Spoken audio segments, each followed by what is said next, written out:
Saya tahu senyuman Anda berat sekali itu. Dan mungkin ada di antara kita yang tidak puas, yang kecewa. Mas Anies, Mas Muhaimin, saya pernah berada di posisi Anda.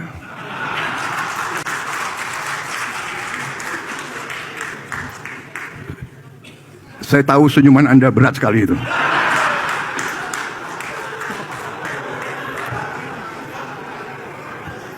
Tapi ini. Assalamualaikum warahmatullahi wabarakatuh.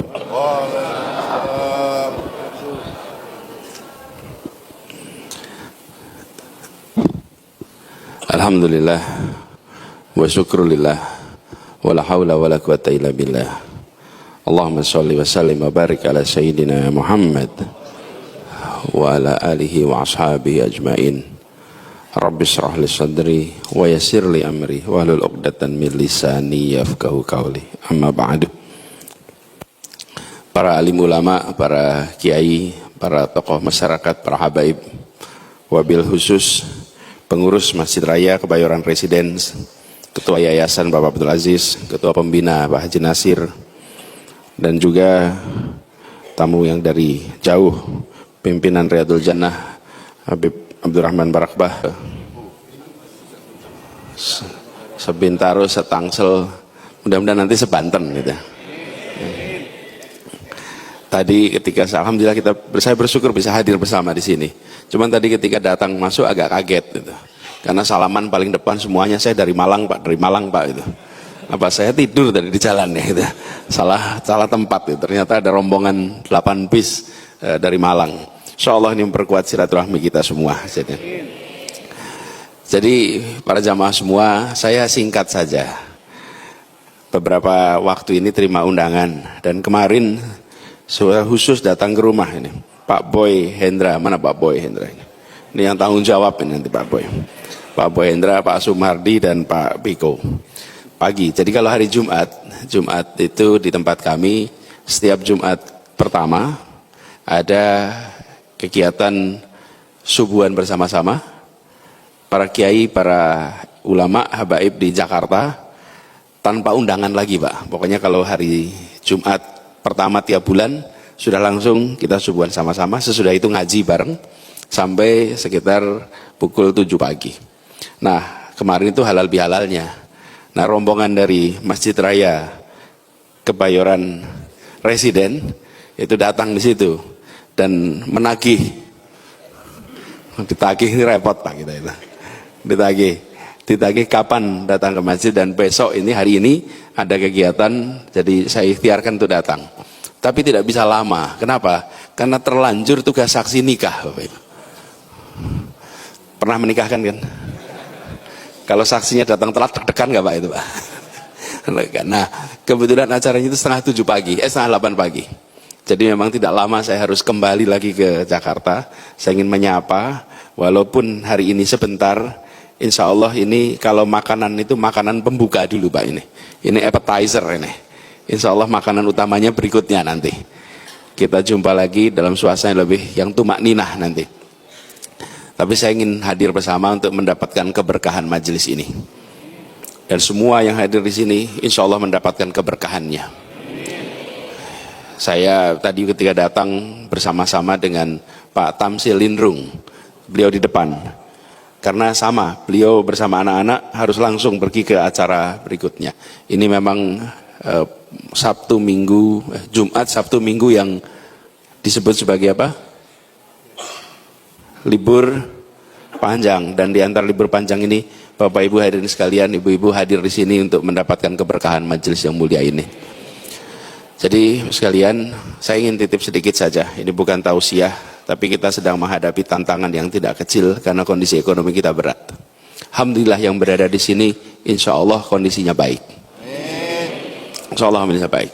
Tapi itu artinya kita harus lebih sensitif atas kebutuhan masyarakat luas yang mungkin terdampak dalam kondisi yang berat seperti ini. Mudik kemarin turun 1/4. Itu bukan sesuatu yang kecil misalnya.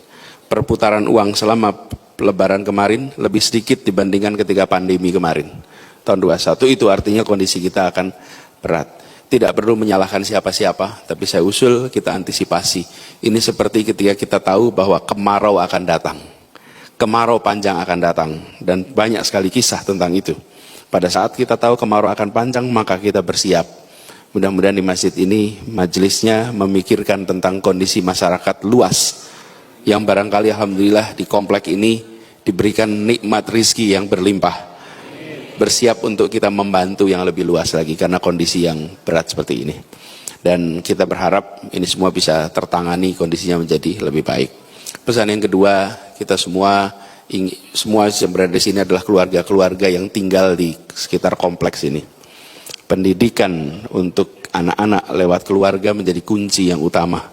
Mari kita perhatikan, insya Allah kita semua bisa menjadi orang tua yang baik.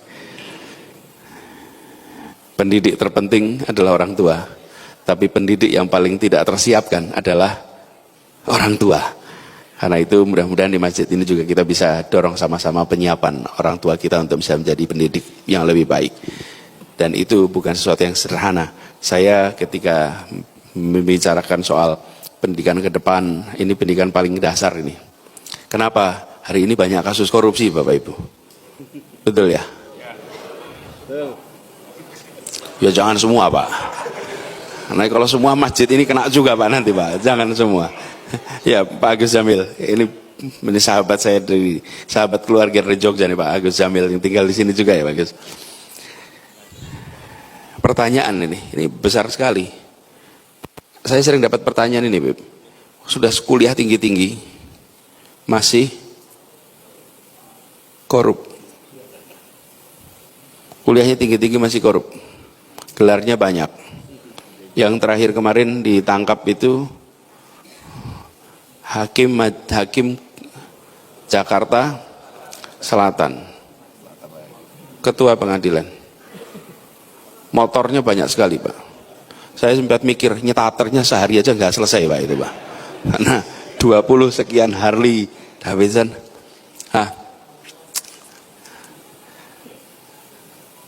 Lalu ada pertanyaan sederhana. Ini orang-orang ini sudah kuliah tinggi-tinggi, kok ya masih korup? Saya sering refleksi Pak sekalian. Kelihatannya bukan masalah di kampusnya ini. Karena kalau di kampus itu diajarinya penelitian, metode ilmiah, menulis paper, itu di kampus. Kalau belajar kejujuran itu mulainya di mana Bapak Ibu? Di rumah, di keluarga Bapak Ibu. Jadi ini salahnya bukan di perguruan tingginya saja. Pondasinya di mana itu? Di rumah. Di pendidikan usia dini. Dan usia dini itu di mana? Dalam kandungan sampai 6 tahun. Disitulah. Jadi saya berharap masjid ini memikirkan secara serius. Karena kita tidak bisa memerangi ini di ujung. Penegak hukum bisa menangkap. Tapi kalau suplainya terus-menerus nggak pernah selesai Pak. Seperti narkoba. Narkoba itu kadang-kadang yang dipikirkan bagaimana memotong mata rantai, menangkap pelaku distributor, tapi yang sering tidak dikerjakan adalah memotong demand-nya, permintaannya. Selama masih ada permintaan narkoba, maka akan ada supply. Nah, yang dipikirkan selalu memotong supply, nangkap distributor, nangkap bandar. Nah, supply-nya tidak pernah dipikirkan bagaimana demand-nya tidak pernah selama ada permintaan akan selalu ada. Nah, selama kita tidak memotong korupsi ini akan jadi PR. Insyaallah kita semua nanti dilindungi dari segala macam praktek-praktek korupsi seperti ini dan bangsa kita segera diangkat persoalan ini. Ibu sekalian, para alim ulama, para habaib, saya mohon izin tidak bisa meneruskan lebih lama. Insyaallah waktu berikutnya kita ngobrol yang lebih tumak ninah. Insyaallah semuanya diberikan kesehatan, diberikan panjang umur, dimudahkan dalam semua urusannya. Dan insyaallah kita jumpa kembali dalam keadaan sehat walafiat. Kurang lebih mohon dimaafkan. Allahumma afiq ila aqwamit thoriq. Nasrullah wa fathun qarib. Assalamualaikum warahmatullahi wabarakatuh. Halo teman, jumpa bersama saya di Politik Dangi ya. Ini sangat menarik sekali teman-teman. Bagaimana kalau kita ingat-ingat ya, pidato Prabowo pada saat beliau ditetapkan sebagai presiden terpilih ya waktu di KPU 2024 yang lalu, teman-teman. Dan di sana dalam pidatonya Prabowo mengatakan ya, dan menyapa Anies lah ya. Ia mengatakan bahwa Anies senyumnya berat karena kata Prabowo, saya berada di posisi kamu atau Anda, Pak Anies, ya kan? Ya itu bentuk sindiran sih ya teman-teman ya. Karena Prabowo seolah-olah mengejek Anies ya, kalah di Pilpres.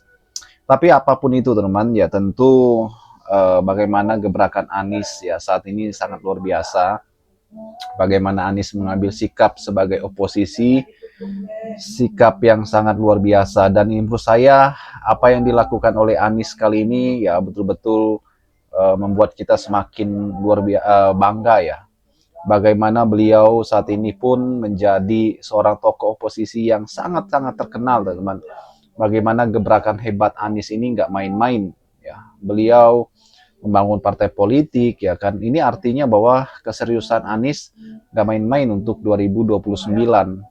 Dan kalau kita melihat bagaimana Anies Baswedan per hari ini pun ya terus melontarkan ya kritikan-kritikan pedas ya kepada pemerintah. Itu bukan tanpa alasan, tapi melainkan menyuarakan ya, kepentingan masyarakat, menyuarakan kepentingan rakyat, teman-teman.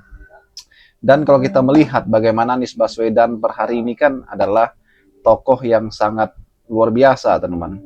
Kalau kita ingat bagaimana ya Anies itu pernah ya didukung oleh Prabowo sebenarnya di 2027 sebagai gubernur Jakarta. Namun yang menarik adalah pada saat itu sebenarnya Anies komitmen sekali ya untuk mendukung Prabowo di 2019 mengikuti kontestasi Pilpres. Dan 2024 Anies kemudian maju sebagai capres. Teman-teman, banyak sekali yang sebenarnya yang memberikan kritik kepada Anies ya. Kenapa kamu maju ya kan? Padahal Anies pernah berkata ya, selagi Prabowo maju sebagai capres, ia tidak akan maju. Padahal itu konteksnya 2019 pada saat Anies menjadi gubernur.